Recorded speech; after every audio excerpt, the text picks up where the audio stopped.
Your inner being is guiding you to alignment. The inner being is you within you. It is your barometer that lets you know if you are in alignment with God or not. Your inner being is your truth detector, your lie detector. It is the part of you that tells you if something is in alignment with God or not. Your inner being is truth and is light. It is your intuition. On the other hand is the ego, which is false.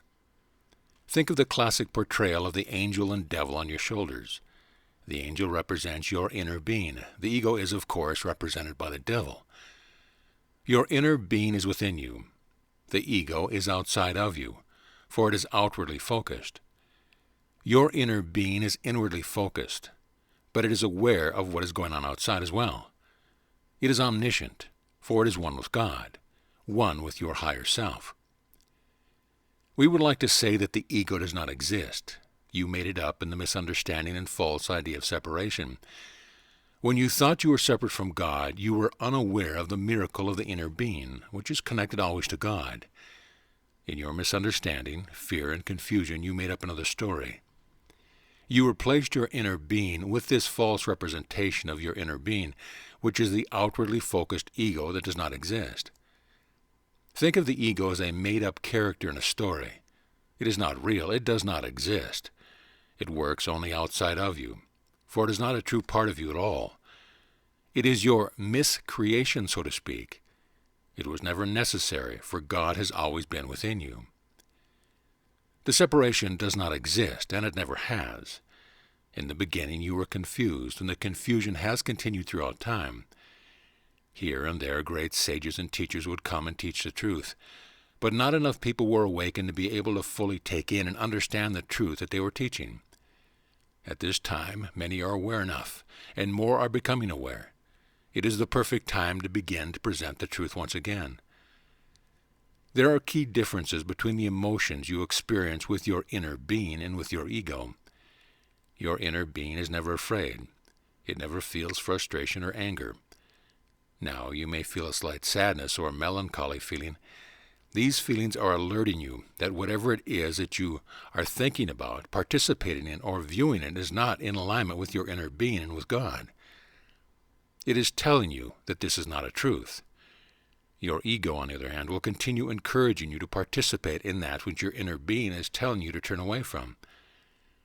This is the ego's way of playing inner being. It is false. It does not exist. Its scenarios are always unreal, and are of frustration, anger, irritation, impatience, fear, competition, and the like.